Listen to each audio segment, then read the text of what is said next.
Miriam's eyes snap open, but the world around her is dark, almost suffocating in its heaviness. Her chest tightens, the air thin and cold. For a moment, she can't move. Her limbs feel paralyzed, her body frozen in the void that surrounds her. Panic begins to claw at the edges of her mind, but she forces herself to breathe. Focus, she tells herself, her fingers twitching as she gathers her strength. Focus. Gradually, the shadows begin to recede. The blackness is replaced by an unsettling dimness, and she slowly becomes aware of the cold metal floor beneath her. Miriam's hands press down against the hard surface, and she pushes herself to a sitting position.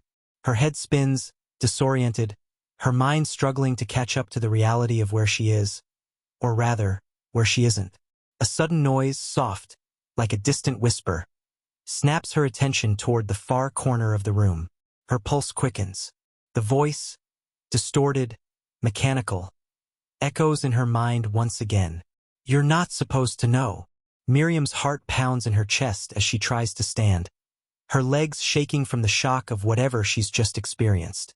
Her surroundings are still blurry, the room's outline hazy, but there's one thing she can make out clearly: the door on the far side of the room. It's ajar, the faintest sliver of light spilling out, beckoning her like a promise. She stands, her knees trembling as she takes tentative steps toward it. The floor creaks beneath her, the sound unnervingly loud in the silence. Each footstep feels like an eternity, as if the very air is resisting her movement. She pauses just before the door, her breath shallow, her pulse racing. For a brief moment, Miriam hesitates. She feels a pull toward the unknown, a gnawing curiosity that drives her forward.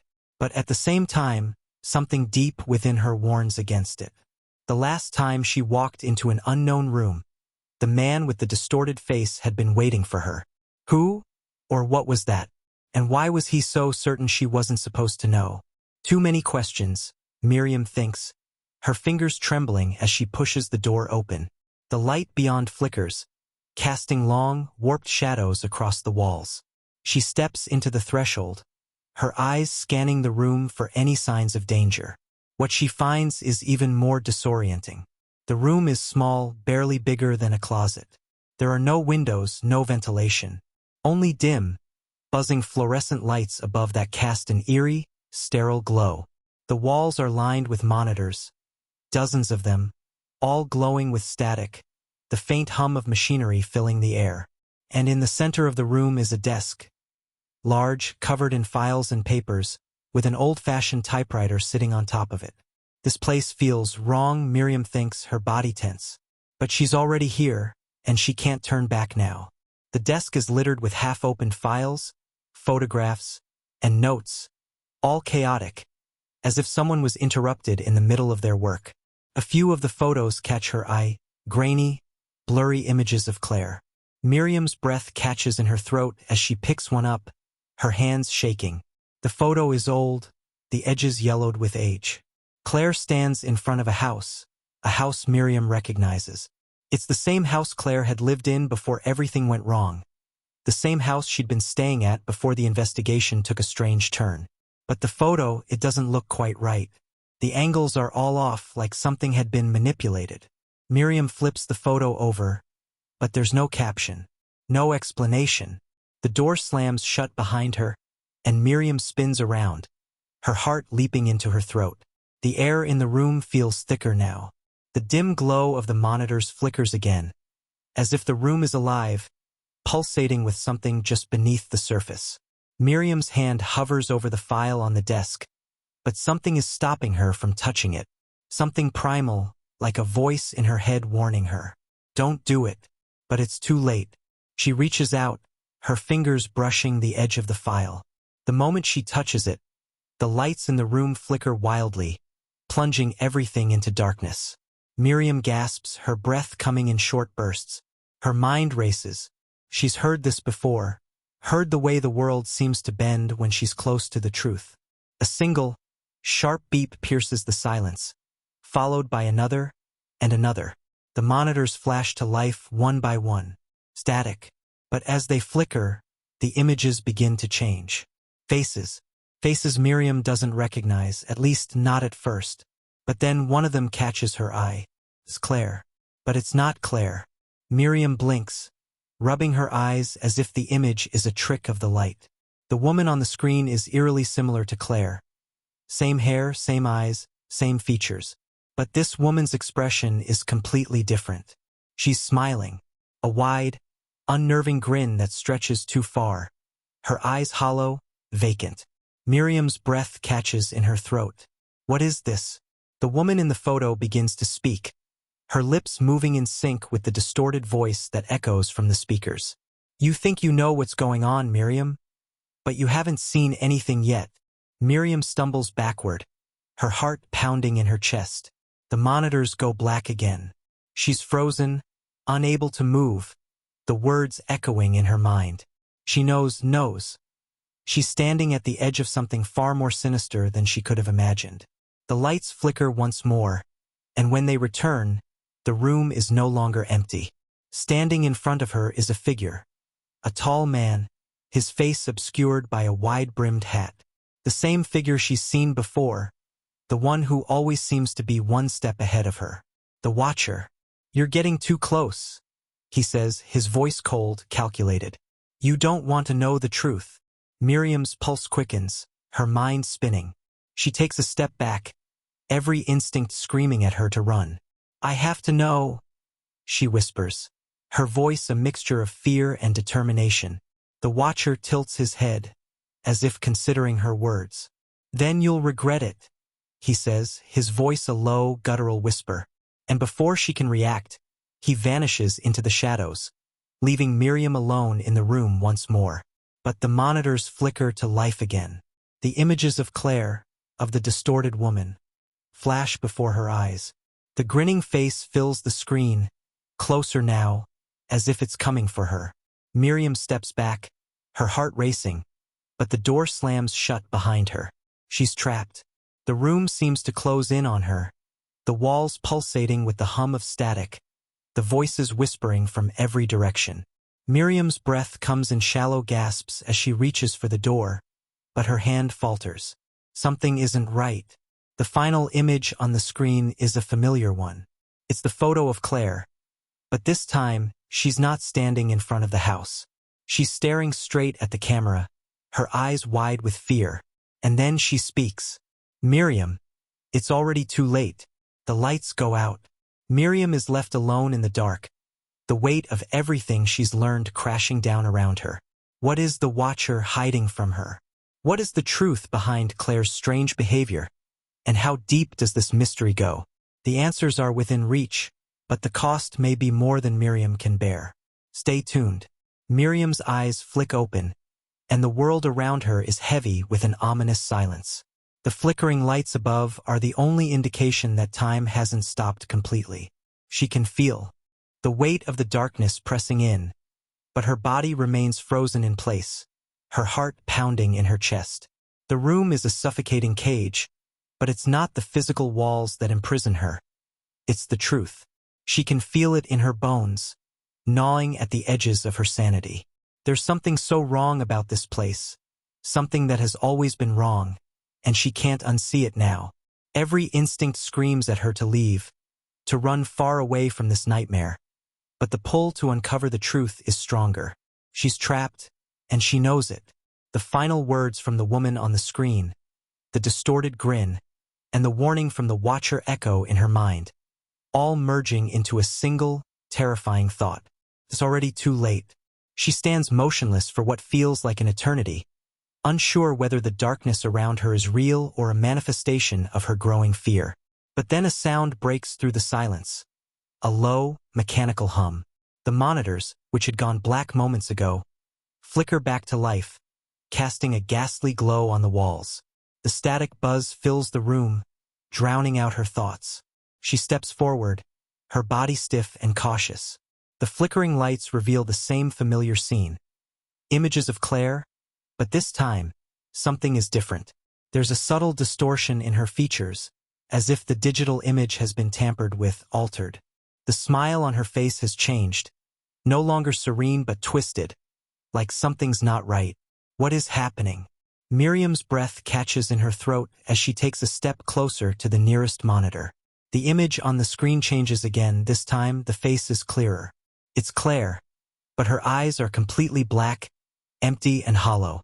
There's no light in them, just darkness.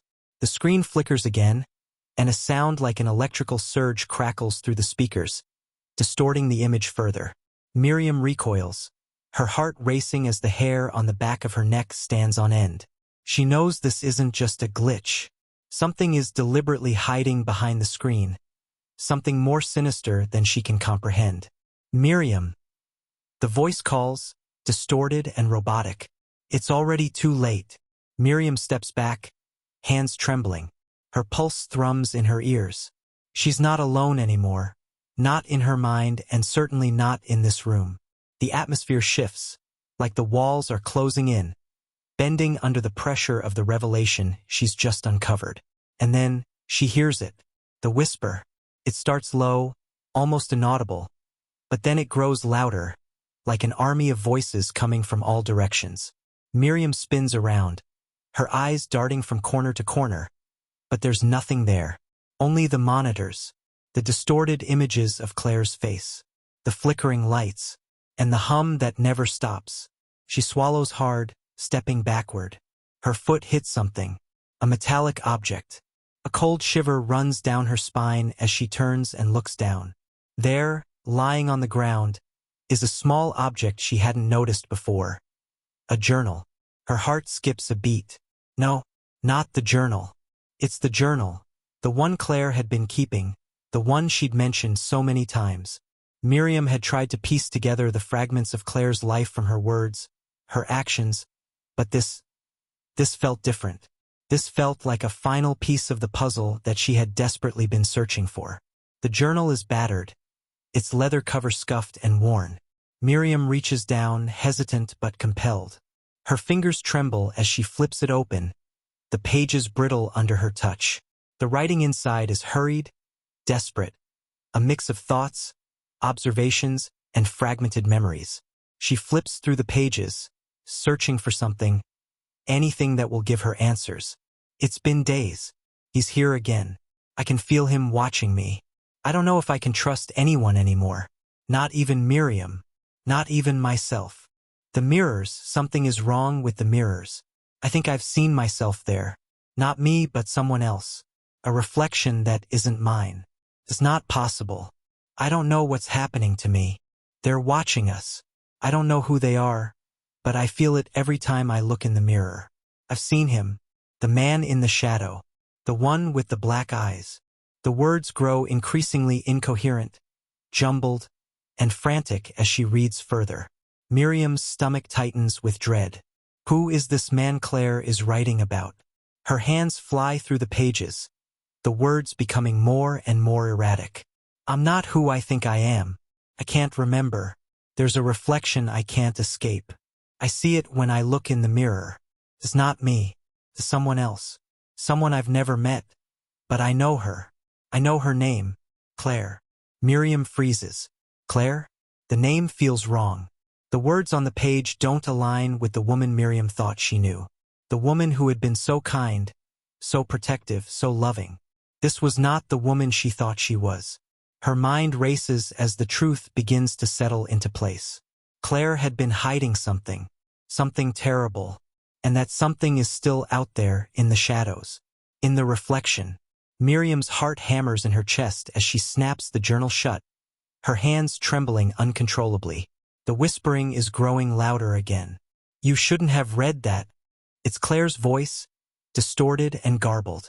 Miriam can barely understand the words, but they chill her to the bone. Something is wrong, so wrong, that even Claire in her final moments had tried to warn her. The door suddenly creaks open behind her. Miriam spins around, every muscle in her body tensing. The room is silent again, the monitors flickering and glitching as they cycle through more distorted images. But it's not the shadows that have her attention now. It's the reflection in the glass. In the corner of the room, near the shattered remnants of a mirror that hadn't been there before, stands a figure. It's Claire. Or at least it looks like Claire. But this Claire is different. Her face is twisted in a grotesque smile. Her eyes are empty, like she's staring straight through Miriam. The reflection stands motionless, staring at her. Miriam's heart stops. That's not Claire. That's the reflection Claire had been writing about. The figure steps toward her, its movements jerky, unnatural. Miriam backs away, her mind reeling as the room seems to spin around her. The figure reaches out a hand, its fingers stretching unnaturally long. The last thing Miriam hears is a low, distorted laugh. And then the lights go out. The mystery deepens. Who or what is this reflection? How far does this twisted game go? And is Miriam trapped in a nightmare from which there's no escape? The chilling truth is just out of reach, and the danger is closing in. Stay tuned. The darkness in the room is suffocating. Miriam's pulse is deafening in her ears as the world around her dissolves into an impenetrable black. Her breath catches in her throat, shallow and frantic, as her eyes desperately search for something, anything, to focus on. The shadow of the figure looms larger, its distorted form more grotesque in the dark than it had been in the light. She's not alone anymore. The weight of the reflection's presence presses in from every angle. Her mind is racing, scrambling for logic, for an explanation that could make sense of the nightmare she's living through. But there's nothing to explain it, nothing that can make the terror go away. The whispering begins again, louder this time, the voices curling into her brain like tendrils of poison. It's a chorus, no, a cacophony, of distorted, frantic voices, echoing off the walls, bouncing through her mind. Miriam, they call, each voice distorted, twisted, as if from another time, another world. A flash of light cuts through the blackness, too quick for her to process. The reflection is still there, hovering in the corner, its face frozen in that grotesque, sinister smile. It hasn't moved, but Miriam can feel its gaze, unblinking and unyielding, piercing through the darkness. The laughter comes again, distant but unmistakable, a cold, hollow sound that sends a tremor of fear through her body. Miriam, the voice whispers again, but this time it's not just one voice, it's Claire's. The reflection steps forward, its movements jerky, almost mechanical. The space between them shrinks, and Miriam's body freezes, paralyzed by fear. It's impossible. It's all impossible. But there's no denying what she's seeing, what she's hearing. The reflection, the thing that had once been Claire, is stepping closer. Its features are even more twisted in the dark, the smile widening, stretching unnaturally across its face. Her thoughts race, but there's no time for them. No time for reasoning. There's no escaping it. The reflection reaches out, its hand a skeletal thing, long and pale, its fingers too thin, too sharp. Miriam stumbles back, her legs tangling with something on the floor. A cord? A piece of debris? She doesn't know. She doesn't care. She just needs to get away, to run. But her feet won't move. The reflection doesn't stop. Miriam. The voice is louder now. It's almost a growl. You shouldn't have come here. Miriam's breath hitches as a strange force grips her chest, tightening, choking the air from her lungs. Her body is locked in place, her heart pounding in her ears. The reflection's face looms closer, closer. Its black eyes staring through her, into her very soul. Her vision begins to blur, the edges of the room fading into an endless nothingness. Her fingers twitch as if her body is trying to resist, trying to fight back. But it's futile. The force from the reflection is too strong. It's overwhelming, suffocating. Miriam gasps for air, her body trembling with the strain of holding onto consciousness. The laughter echoes in her ears, maddening, chaotic, and then everything goes still. In the silence, her vision clears just enough to make out the reflection's words. I know what you've done, Miriam, the reflection whispers. You never could save her. With those words, a strange, nauseating sensation floods through Miriam's chest, a deep-seated dread she can't explain. She wants to scream, but the words won't form. Her throat is tight, as if the reflection's grip has extended beyond the physical realm and is squeezing her very essence. The air is thick with the weight of something that shouldn't be possible. It knows her. The realization hits her like a slap. The reflection isn't just a distorted copy of Claire. It's something else. Something far darker, far older. A flicker of light. A memory? Miriam is transported back. Back to the moment when she first saw the reflection in the mirror. Back to the time when Claire had confessed her fears. I see things in the mirror. It's not me, Miriam. It's someone else. The reflection, Claire had whispered, her voice shaking. It's not just a reflection. It's something more. Something alive. The pieces clicked together in Miriam's mind. The reflection had never been just a trick of light or a crack in the glass. It had always been there, lurking, feeding off the fear, the uncertainty, the vulnerability of those who looked into the mirror. But why Claire? Why her? You thought you knew her. The reflection croons, its voice slithering into Miriam's mind. You thought you understood her. But she was never who you thought she was. Not really. Not anymore. Miriam's knees buckle beneath her, and she falls to the floor, gasping for air, her vision spinning. The reflection stands in front of her now, so close she can feel its cold, malevolent presence. She reaches out, desperately grabbing for something, anything, but there's nothing to hold on to. She can't escape. She can't even scream. And then, just as quickly as it all began, the reflection vanishes. The room is empty once again. The whispering stops. The light flickers once, then dies. Miriam is alone. But the room isn't empty. The journal is still there, its leather cover worn and frayed. The pages still turn, each one revealing a fragment of Claire's final thoughts. But they don't make sense anymore. They're incoherent, disjointed, like the words themselves are trying to escape her grasp. They're coming for me. The reflection. It's not Claire anymore. Something else. I'm sorry, Miriam. I should have told you. I should have warned you. I'm not sure how much longer I can keep it away. It's inside me now. I can feel it. The words fade as Miriam turns the last page. Her fingers tremble as she traces the final entry. The mirror. It will never let me go. She slams the journal shut, her heart racing, her mind reeling. There's a heavy weight in the room, an oppressive, suffocating presence. Still there, the reflection. It hasn't left, and Miriam knows it. It's only a matter of time before it comes for her, just like it came for Claire, just like it came for all of them. To be continued. The reflection's grip tightens. Is Miriam trapped in the same twisted game as Claire? What is the true nature of the entity that lurks in the mirrors? And what happens when the reflection comes for you? Stay tuned for the next part.